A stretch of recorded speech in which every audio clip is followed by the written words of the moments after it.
Good afternoon, ladies and gentlemen. Good afternoon. Thank you very much for being here today. My name is Councillor Dan Carter. I'll be chairing today's meeting. So welcome to the Finance Committee meeting for February the 8th, 2018. Hopefully everybody's having a great day so far. If you are speaking this afternoon, we ask that you use the microphones at all times. Our committee meeting today is being webcast, so we ask at all times that you use the microphones. It's my pleasure to be able to introduce our committee, our Finance Committee, that did a tremendous job throughout the budget process. I want to say a special thank you to them, but I'm lucky to be able to work alongside them. Our Vice Chair is Councillor John Shields. Beside him is Councillor John Aker. Beside Councillor Aker is Councillor Bates. And beside Councillor Bates is Councillor Amy McQuaid-England. And beside Councillor McQuaid-England, of course, is our great Mayor, John Henry. He is ex officio of all committees. We also have two visiting councillors that are with us today. They are on my left, your right. We have Councillor Rick Kerr that is with us this afternoon, and Councillor Doug Saunders, or Sanders. We like to do Saunders and Sanders just in case we get it covered. Just to let you know, the committee members on the right-hand side are members that are able to vote on the reports. Our visiting councillors are not able to vote on our reports, but we appreciate their input, questions, and they are better prepared as they go to council. So we always welcome them to our meetings. Beside me to my left is Laura Davis. She's the Council Committee Coordinator.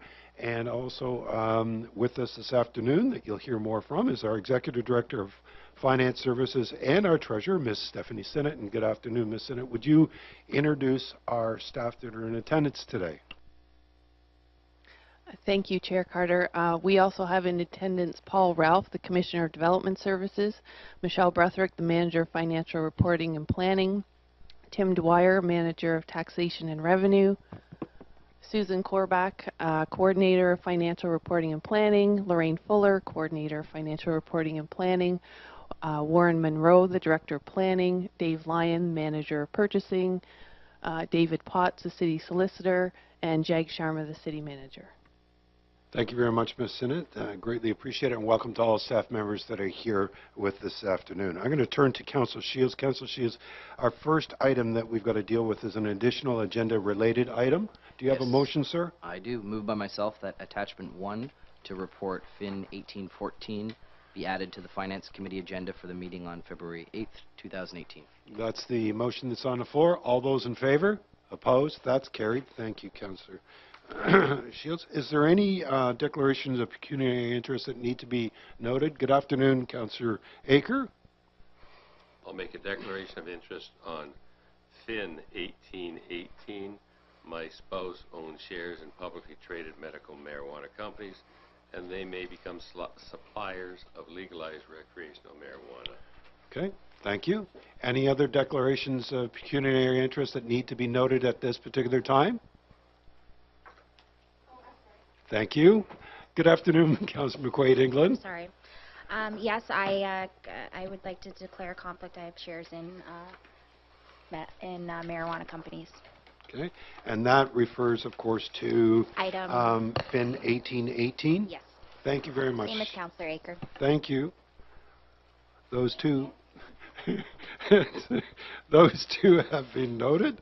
So thank you very much for that. Now it says we have no presentations, but isn't Stephanie our presentation? Yes, she is. Sorry, it's on your agenda. Yeah, I was going to say. So we do have, sorry, I was just looking at my notes. My apologies to our members here. We have one presentation this afternoon.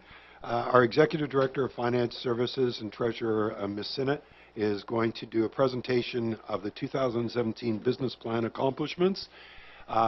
There will be a moment, I understand, that we have a PowerPoint presentation that Ms. Sinnott has been working on for many, many hours.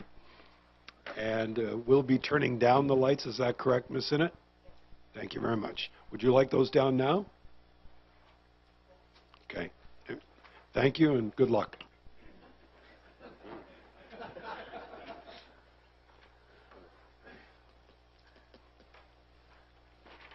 I'm a little concerned that you wished me good luck, but anyways, it's my pleasure to be here this afternoon to present the business plan accomplishments for the Office of the City Manager. The Office of the City Manager provides the overall corporate management and strategic and managerial direction to the corporation of the City of Oshawa. The primary objective is to ensure that the administration operates efficiently, cost-effectively, and in accordance with City Council policy. The Office of the City Manager is comprised of 3 branches: Human Resource Services, Legal Services, Finance Services, and Strategic Initiative also reports to the City Manager. Some of the objectives for 2017, number 1, to continue to implement and maintain a proactive and sustainable council-endorsed financial strategy. With respect to the financial strategy in 2017, a comprehensive reserve and reserve fund review was provided to Council in the fall, and that helped to formulate some of our budget projections. We also, during the budget, authorized staff to engage KPMG to do a reserve and reserve fund internal audit review to build upon the work of staff to ensure that our practices are in line with best practices and that we are continuing to build for the future of the city. Also, with respect to the financial strategy, looking at the debt management section, we are embarking on a debt management policy review that we anticipate bringing back to Council prior to the summer recess. That policy review will also include a public education component, which was a specific strategy outlined in the financial strategy. Another objective was to proactively address the infrastructure fiscal deficit. In order to do that, we have taken we have taken a proactive approach to implement in 2017 a 1% dedicated infrastructure levy. We took further steps to increase that levy by 0.1% annually, and Council approved the policy to continue that practice on an ongoing basis, but to review it in the second year of the term of any new Council. Also, with respect to the infrastructure deficit, we are continuing to work on our strategic asset management plan. The asset management plan will help us to align our financing strategies with the infrastructure needs of the city. We're also proactively working with other levels of government to advocate for and address issues important to Oshawa, including key infrastructure needs and renewal. Currently, the city has a listing of provincial ministries with CLT members assigned as leads with the goal of strengthening and building intergovernmental relationships. Another objective is to implement, track, and report on the city's continuous improvement framework involving lean initiatives, internal audit reviews, and risk management, including updating information related to the city's list of services. We are currently working to strengthen and build the linkages and interrelationships between a number of key corporate initiatives, including the Oshawa Strategic Plan, financial strategy, lean initiatives, internal audit, risk management, service reviews, business planning, and the annual budget process.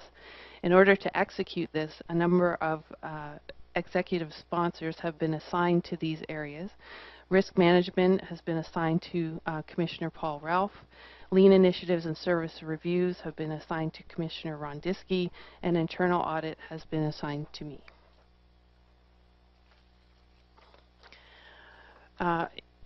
Human Resources is continuing the rollout of the Active Performance Management Program internally, which supports engagement, internal communications, and training and development.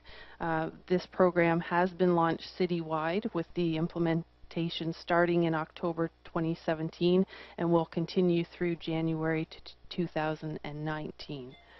The next item deals with collective bargaining.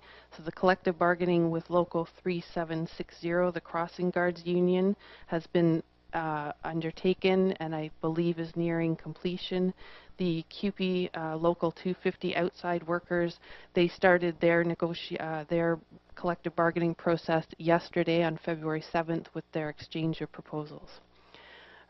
Under Human Resources, they are going to continue with the development and implementation of an action plan for the city's diversity and inclusion plan, a plan that was presented to CLT in October 2017 and Council in November 2017. A diversity and inclusion officer position was approved in the 2018 budget process.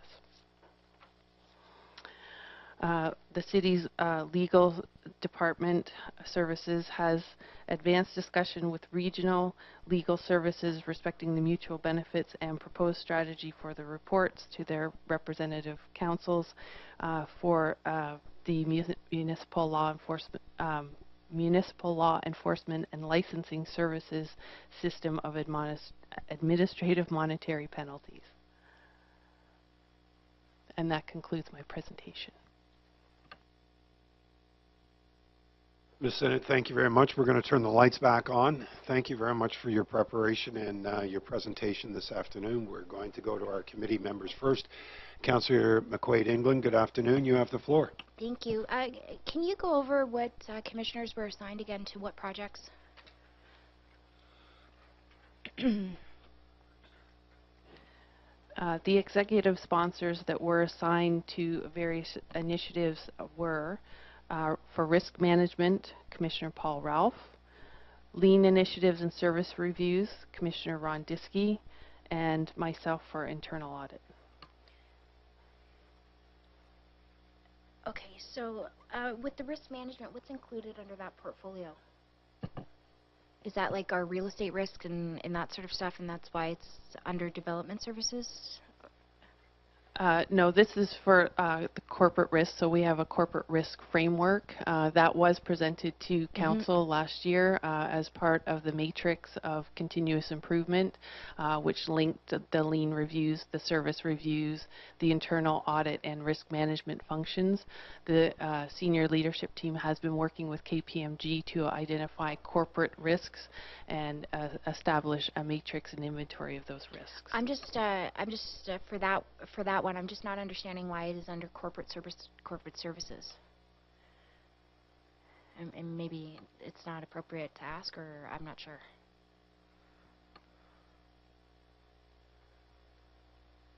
It just seems like it would be suited under corporate services, Commissioner. So I'm just wondering. Ms. Sinnott, I'm going to invite Mr. Sharma up, and maybe he might be able to assist us through this process. Good afternoon, Mr. Sharma. Thank you very much. And I'm just wondering if you would mind undertaking a question from Councillor McQuaid-England, please. Thank you, Chair Carter, and I do appreciate the question. It's actually just under my discretion to see who has the capacity and who I believe is, I guess, appropriate to lead different initiatives. And so at times I look for different thought processes, and for corporate risk management, given some of the types of risks and all, I deemed it appropriate to tap Commissioner Ralph on the shoulder and ask him to take on that opportunity. Okay. Thank you. Thank you, Mr. Sharma. Any other questions from committee? Being none. Ms. Sinnott, thank you very much once again for your presentation. Mr. Sharma, thank you very much for answering some questions for us. Greatly appreciate it. We're going to move on to our agenda. So we have no delegations, correspondence requiring action. Nothing. We've got referrals from City Council standing committees. The first item is FIN-1817. This is in regards to referral from City Council report CM-1736 concerning the 2018 capital budget. Councillor Shields, good afternoon, sir. Thank you. Yes, I have a motion on this one to refer back to staff for report to come back to committee for March 2018. Okay.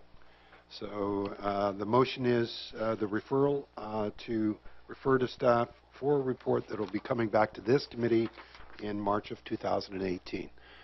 All those in favor? Opposed? That's carried.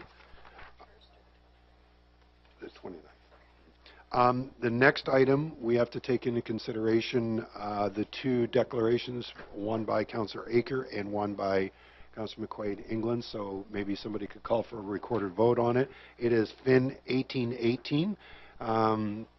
Councillor Bates, you'll call for the recorded vote, okay.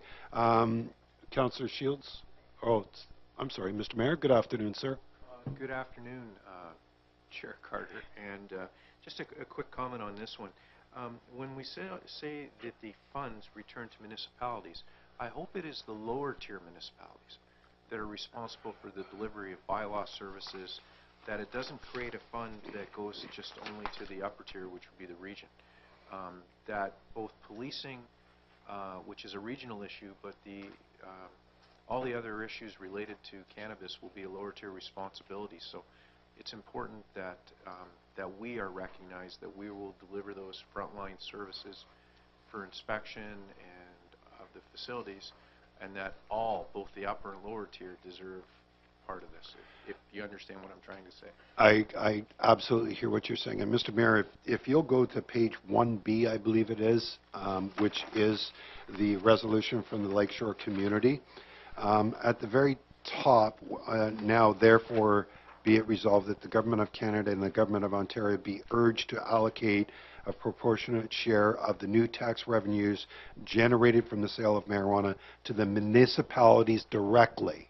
So I'm hoping that that is a piece of clarification, that this will go directly to the municipalities. Now, I hear what you're saying. I think you'd be more comfortable if it said local municipalities or lower tier municipalities. Yes, but the challenge we have is only certain municipalities in Ontario have been recognized where they'll be able to have a retail cannabis outlet. Right. The challenge that we're going to have is that their needs, because this is a windfall of a magnitude that the province and the federal government have never seen before. Right. The problem is we deliver the frontline services to the residents of our community, and the province and the federal government just download their ideas and concepts. If there isn't a process in here for us to receive some form of funding, one for policing, and two for the challenges that we'll have in our communities, and only the communities that have retail cannabis operations. That's what I'm saying, is that this should not be a windfall for the federal and provincial governments at the expense of municipalities throughout Canada. And that's, and you know my opinion of both other levels of government. So I'm not saying anything I haven't said in public before. But I want people to understand that if the money is collected, it will be our staff that are dealing with the challenges, but also our local staff that will be dealing with the other challenges related to the use of marijuana and the challenges, right? Mr. Mayor, the only thing I understand, if we support or endorse this, the only thing is I don't know if we could add local municipalities into their resolution. And I understand this is supporting this organization, and our support will go to them directly. Okay. What I'm saying is, in the big picture, yes, that we need as a council to hold the other two levels of government accountable for funding the costs related to this, so it doesn't go onto the back of the ratepayer. I agree. Thank you, Mr. Mayor. The only other, Councillor Bates, sorry. Good afternoon. Thank you, Chair Carter. I have to agree with our mayor on this, and the reason being that as a lower tier municipality, we will have a lot of responsibility. We had no choice as to whether or not we received an LCBO for marijuana, if you would. So without having choice, I'm hoping that they won't just fund those communities that are have the retail sales, if you can understand. Okay. Any other committee members? Visiting councillors, good afternoon. Councillor Kirk. Thank you, Chair Carter. I'm just wondering whether, in addition to supporting this municipality in the way that they've worded this, whether we shouldn't also direct our own variation of this to take into the mayor's account that we have a two-tier system here, and whether we should not send our own in addition. I'm not going to speak for the mayor, but I'm going to ask the mayor to speak for himself in regards to the response or the question that was just asked, if you don't mind, Mr. Mayor. So I absolutely agree in that after this resolution that we need to bring forward a resolution specific to the city of Oshawa, outlining that we expect 100% total recovery for all expenses related to this issue. And at the region, we need to do the same thing to make sure that our policing services are covered. But it's even more complicated in this. So, and I'll just give some latitude, please. And we had this conversation with Dr. Kyle at the region. There is no regulations in Ontario for vaping lounges at all. And that we at the region are bringing something forward through Dr. Kyle's office within a couple of months that deal with the issue of proper ventilation and all of the other things that are going on. But what you have is you have a decision that was made at another level of government without any consultation to the lower tier governments that deliver frontline services. And yet they receive all the profits from it, or all the taxational dollars that come from this. That's a challenge for us. And just because, and I can tell you, without any rules, you know, if this comes forward and the government has done nothing, I will bring a resolution forward to council saying that for Service Oshawa, we put the minister in Ottawa that's responsible for this on speed dial so his staff can answer the questions.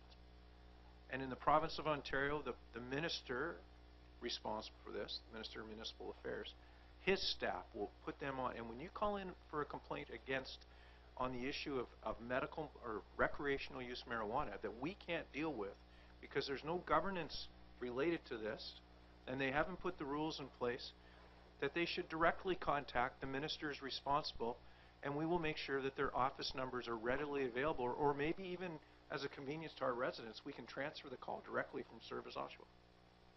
Because it's not, well, it's going to be our problem. It wasn't a problem created by this or any other lower tier council in any municipality in this country. And I think it's unfair to have done this. So, Chair, thank you for my rant. You've allowed me in the past, so I don't have a problem with it. But it is wrong to think that we have the ability to deal with this on our own. And can you imagine every city in Canada with a different set of rules related to the use of recreational marijuana? Not one standard, let alone a region as big as ours with 8 municipalities, that a police officer will not be able to enforce any of the regulations because he'll have to learn the regulations for every community he works in? Or can you imagine an OPP officer that does municipal policing in the province of Ontario as they cover cities and small towns throughout? And heaven forbid somebody goes to cross the border in Niagara Falls and they get to U.S. Customs and they roll down the window of their car, and because they walked through a cloud of smoke, they're pulled over onto the side of the road because I'm positive that New York State is not going to follow the same rules that there is in Ontario. We need some guidance and some leadership from the federal government and the provincial government on this. And I truly believe they've failed. And I'll stop there. Thank you very much, Mr. Mayor. And I'm hoping, Councillor Kerr, that helped kind of answer the question that you had brought forward. There was no smoke and mirrors about that statement from the mayor. You haven't caught this. Any other questions from committee members, visiting councillor? The only thing that I was going to say about this particular resolution, down here on the CCs, it said to send to the Honourable or the leader of the Progressive Conservative Party, and it is noted as Mr. Patrick Brown. We just correct that, and I just wanted to make sure that that was noted, that's all. So, to the committee, all those in favor? Opposed? That's carried. Okay, so, my apologies, recorded vote, you're right. Councillor Bates, thank you. Councillor Bates. Yes. Councillor McQuaid England has a deck. Councillor Shields. Yes. Mayor Henry. Yes. Councillor Aker has a declaration. Councillor Carter. Yes. It's 4 affirmative. Thank you. I know. This is the way finance rules. We use slang here, so.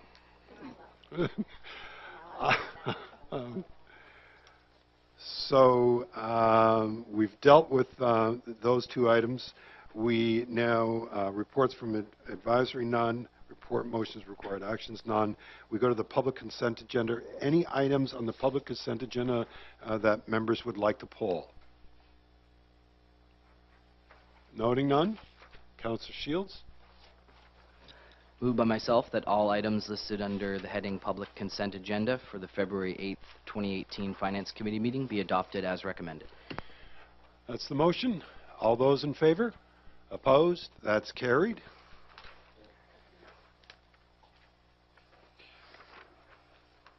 All right. So is there any items to be introduced by members of council? Mr. Mayor? Yes, because I referenced a motion that will be coming forward, we received some information from the Ontario government this morning, a letter that will be going to members of council. Once we get a chance to read that, then we'll base the motion and bring it forward at the next council meeting. Thank you very much, Mr. Mayor. Greatly appreciate that. Okay. We have a closed agenda that is before us. We have 2 items. And so I'll ask members, is there any items to be pulled from the closed consent agenda from committee? Councillor Bates? Yes, I'd like to pull 1814 because we just received another bit of information. Okay. Okay. So the item is FIN 1814 on the remainder. If I could ask Councillor on the committee to pull 1816, please. So both closed items. Councillor Shields, you'll do that? Okay. So both items have been pulled on the closed agenda, so we have a motion to go into camera. Yeah. So I'm going to presume that there are probably questions again. Yeah. So okay. So I'm going to go to Councillor Shields for a motion to go into closed session. Thank you, Chair Carter. Moved by myself that the meeting recess for 10 minutes in order to shut down the web stream, and that the committee reconvene in a session closed to the public in accordance with Section 239(2) of the Municipal Act to discuss report FIN 1814 related to a proposed or pending acquisition or disposition of land concerning the development and operation of a marina facility at the Oshawa Harbor, and report FIN 1816 related to personal matters about an identifiable individual concerning property tax with outstanding arrears balances greater than $25,000 as of January 2018. That's the motion that's on the floor. All those in favor? Opposed? That's carried. It is 1:58 in the afternoon. We'll recess back at 2:10 just to make it appropriate, give us an opportunity, and we will then reconvene.